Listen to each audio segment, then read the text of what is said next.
سے جو آگ بجھا دیتی وہ آگ لگائی۔ نبی سے عشق، نبی سے عشق کہاں تک پہنچاتی ہے ملائکہ۔ مفتی صاحب قبلہ تشریف رکھتے ہیں اور جس صلاحیت بات صلاحیت علماء کرام بھی ان پہ جلوہ گر۔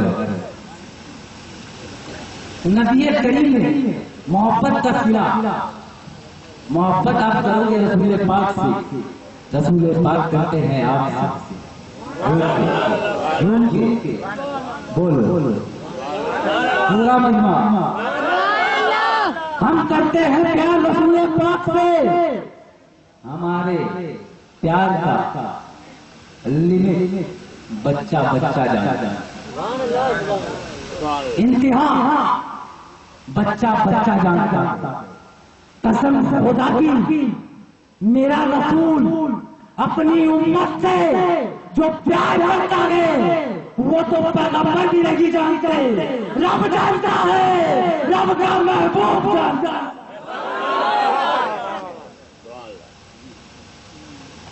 رب جانتا ہے، رب کا محبوب جانتا ہے۔ اس لیے کہ کئی جگہوں قرآن کی آیت آپ اٹھا کر دیکھیں، بہت ساری باتیں مبہم پوشیدہ ہے جو نہیں بتائی گئی۔ فَأَوْحَىٰ إِلَىٰ عَبْدِهِ مَا أَوْحَىٰ، دے دیا اس نے اپنے بندے کو جو دے دیا۔ کیا دیا نہیں بتایا۔ وَرَفَعْنَا لَكَ ذِكْرَكَ، ہم نے اپنے ذکر کو بلند کیا۔ کتنا بلند کیا نہیں بتایا۔ بولو نہیں بتایا۔ کیوں نہیں بتایا؟ اور ایک بار کیوں بتایا؟ کیوں بتایا؟ رب نے ایسا کسی کو پیدا نہیں کیا، کسی کو پیدا ہی نہیں کیا جو نبی کی ذات کو مکمل سمجھ لے، اور کسی کو رب نے اپنی ذات کا صحیح سے مطالعہ نہیں کرایا تاکہ رب کو سمجھ سکے۔ تو ہی ذات ہے، رب محبوب کو سمجھے، محبوب رب کو سمجھے، رب محبوب کو سمجھے، محبوب رب کو سمجھے۔ تیسرا پیدا ہی نہیں کیا جو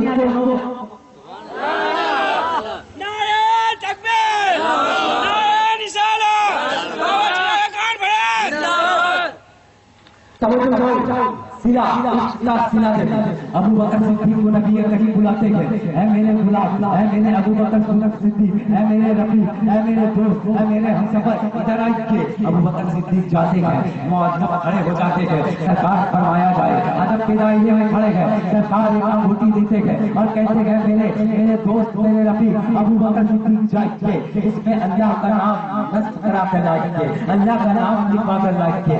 آپ کی انگوٹھی میں لکھواتے ہیں، اپنے ہاتھوں میں پہنتے ہیں۔ محبوب نے ایسی ہی انگوٹھی ابو بکر صدیق کو دیا اور کہا جاؤ اللہ کا نام لکھا کر لے آؤ، لا الہ الا اللہ لکھا کر لے آؤ۔ ابو بکر صدیق چلے گئے۔ عشق کا مقام آپ کو سمجھ میں آئے گا، عشق کا رتبہ آپ کو سمجھ میں آئے گا۔ ابھی آپ غور سے ملاحظہ کیجیے، غور ملاحظہ کیجیے، تیاشیے میں اس بات کو سمجھ لیجیے اور نوٹ فرما لیجیے تاکہ کل صبح میں بھی آپ کو عشق کا وہ مقام یاد رہے۔ ابو بکر صدیق کو جب انگوٹھی دی گئی، ابو بکر صدیق چلے گئے نصب کرنے والے کے پاس اور کہتے ہیں سنو، اس انگوٹھی میں جہاں لا الہ الا اللہ لکھو گے وہیں پہ محمد رسول اللہ لکھ دینا۔ نبی نے کہا نہیں کہ میرا نام لکھوا دے گا، مگر ابو بکر صدیق نے سوچا جہاں رب کا نام ہے، رب نے اپنے سے محبوب کا نام دور نہیں کیا، تو ابو بکر کی کیا اوقات ہے کہ اللہ کے ساتھ نبی کے نام کو علیحدہ کر دے، تڑپ کر پاؤ، تڑپ کر ہو، تڑپ کر۔ اس لیے ابو بکر نے کہا جہاں تم لا الہ الا اللہ لکھو گے وہیں پہ محمد رسول اللہ لکھ دینا۔ اب اتنا لکھا کر ابو بکر صدیق چلے گئے، سرکار کی بارگاہ میں انگوٹھی دیتے ہیں، سرکار کے لیجیے ہم نے نصب کرا لیا، سرکار کے لیجیے آپ کی انگوٹھی۔ آقا لیتے ہیں ہاتھوں میں اور دیکھتے گئے اور ابو بکر سے کہتے گئے اے میرے دوست، اے میرے شفیق، اے میرے رفیق، اے میرے غلام، بات کیا ہے؟ میں نے صرف آپ کو اللہ کا نام لکھوانے کو کہا تھا، آپ نے میرا بھی نام لکھایا ہے اور ساتھ میں اپنا بھی نام لکھایا ہے، اپنا بھی نام لکھایا ہے۔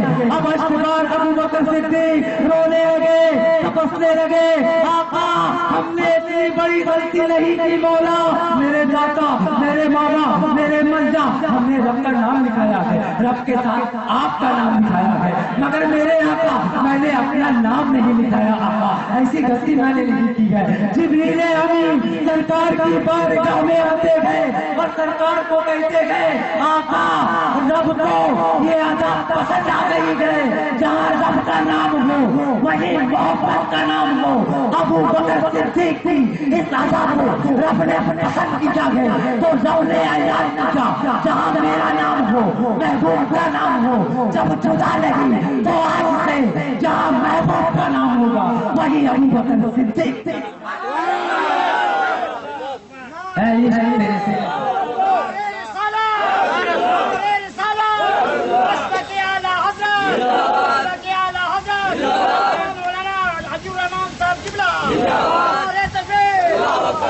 میرے سے چلنے سے چھپے سکتے جو آگ بجھا دے گی وہ آگ لگائی ہے، اس کا کیا مقام ہے، جلتی ہوئی آگ کو بجھا دے رہا ہے، معاملہ کیا ہے؟ آپ ذہن کو حاضر رکھیں، انشاءاللہ میں آپ کو یہ بتاتا ہوں ہم جو عشق کرتے ہیں کچھ بھی نہیں ہے، ہمارے نبی پاک کو تو ہمارے ہاتھوں کی سختی برداشت ہے۔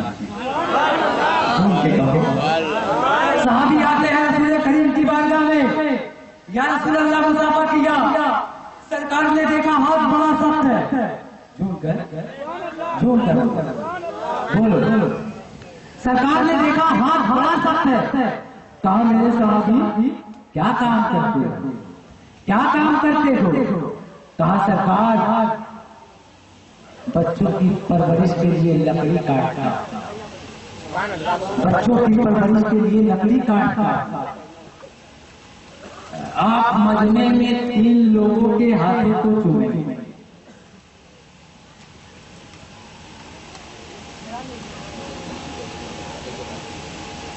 مفتی طیب صاحب قبلہ مدد العلی ان کے ہاتھوں کو بوسہ دیں، علامہ سراج الدین صاحب قبلہ ان کے ہاتھوں کو بوسہ دیں، اور اگر رسول پاک کا ہاتھ مل گیا تو بولو رسول پاک کا ہاتھ مل گیا تو ارے آزائے مصطفیٰ تو بڑی چیز ہے، آزائے مصطفیٰ بہت بڑی چیز ہے، جو نالے پاک مل جائے تو ہم سنگی پکار اٹھیں گے، جو سر پہ رکھنے کو مل جائے نالے پاک حضور تو پھر کہیں گے ہاں تاجدار ہم بھی ہے،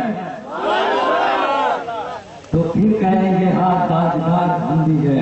حضرات نالے پاک حضور اچھا رسول کریم صلی اللہ علیہ وسلم ہم سے اتنا عشق کیوں فرما رہے ہیں، اتنی محبت کیوں کر رہے ہیں؟ آپ بات مت کیجیے گا، اپنے ذہن کے حاشیے میں نوٹ فرمائیے، نبی اتنا عشق ہم سے کرتے گئے واللہ ہم اتنا عشق نہیں کر پاتے گئے، اتنی محبت ہم نہیں کر سکتے گئے، اس لیے کہ نبی جب پیدا ہوئے گئے تو ہم گنہگار امت کو یاد کرتے پیدا ہوئے گئے، اور میدان محشر میں بھی بخشوانے کا وعدہ کیے گئے۔ اتنی بڑی محبت، اتنا بڑا عشق نبی نے ہم سے کیا ہے، تو کیا بتاؤ نبی کا یہاں آنے کا مقصد کیا ہے؟ مقصد کیا ہے میرے نبی کا یہاں آنے کا؟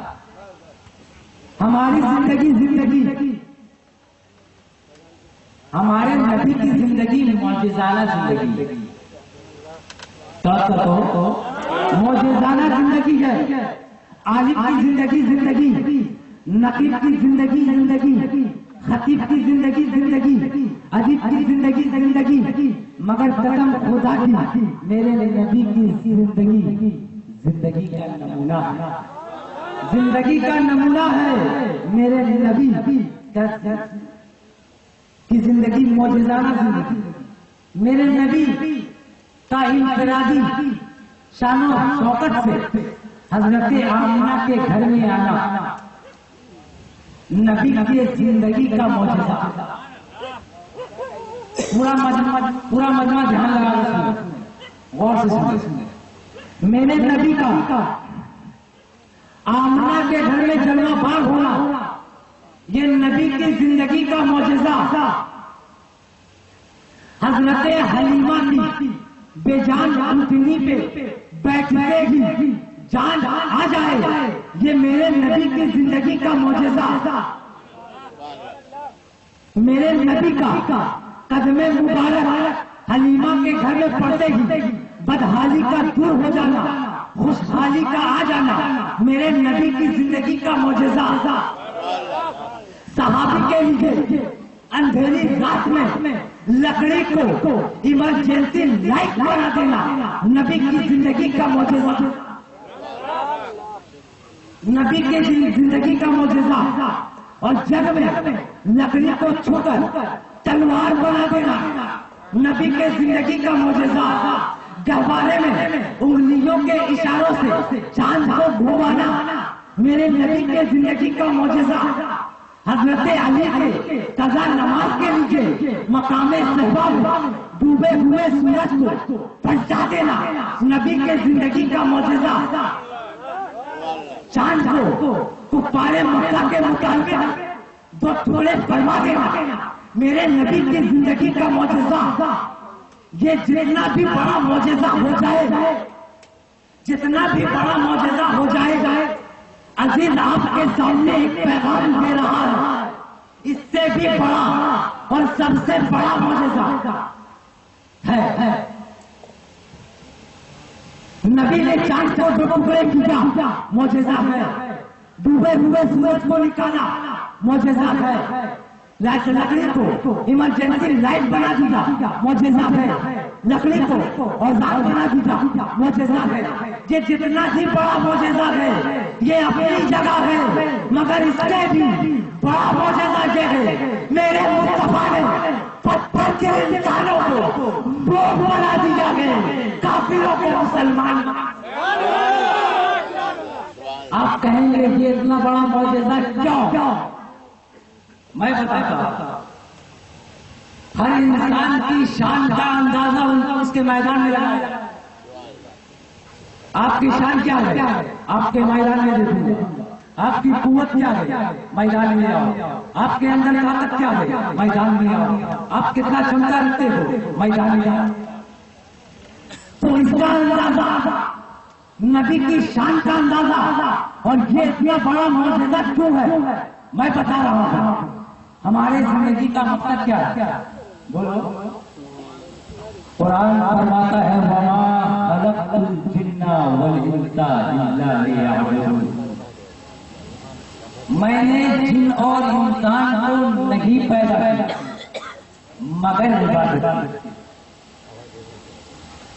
آپ کو اپنی زندگی کا مقصد معلوم نہیں، کام کیا کرنا ہے معلوم ہے، کل کہاں جانا ہے معلوم ہے، بینک سے کتنا نکالنا ہے معلوم ہے، کتنا کا نوٹ نکالنا ہے معلوم ہے، کہاں شادی کرنی ہے معلوم ہے، جہیز کتنا لینا ہے معلوم ہے، نماز کتنی تک کرنی ہے معلوم ہے، عبادت نہیں کرنی ہے معلوم ہے، ریاضت نہیں کرنی ہے معلوم ہے، بڑوں کو گالیاں دینا ہے معلوم ہے، چھوٹوں پہ شفقت نہیں کرنا ہے معلوم ہے. آپ کو سب معلوم ہے مگر زندگی کا مقصد نہیں معلوم. دوستو ہمارا مقصد صرف اور صرف عبادت. بولو بولو اب بھی نہیں بولو گے تو کب بول بول. ہمارا مقصد، ہماری زندگی کا مقصد عبادت. خطیب کے زندگی کا مقصد عبادت. ادیب کے زندگی کا مقصد عبادت. توجہ چاہو. پوری مخلوقات کا ایک ہی مقصد عبادت. عالم آیا عبادت کے لیے، محقق آیا عبادت کے لیے، مفسر آیا عبادت کے لیے، مفسر آیا عبادت کے لیے، مفکر آیا عبادت کے لیے، تاجر آیا عبادت کے لیے، مفکر آیا بندگی کے لیے، رقیب آیا بندگی کے لیے، ہم آئے بندگی کے لیے، آپ آئے بندگی کے لیے، پوری دنیا آئی بندگی کے لیے. مگر والے شان مصطفیٰ تیرے آنے کا جواب نہیں. تیرا آنا بھی کیا آنا ہے، تیرے آنے کا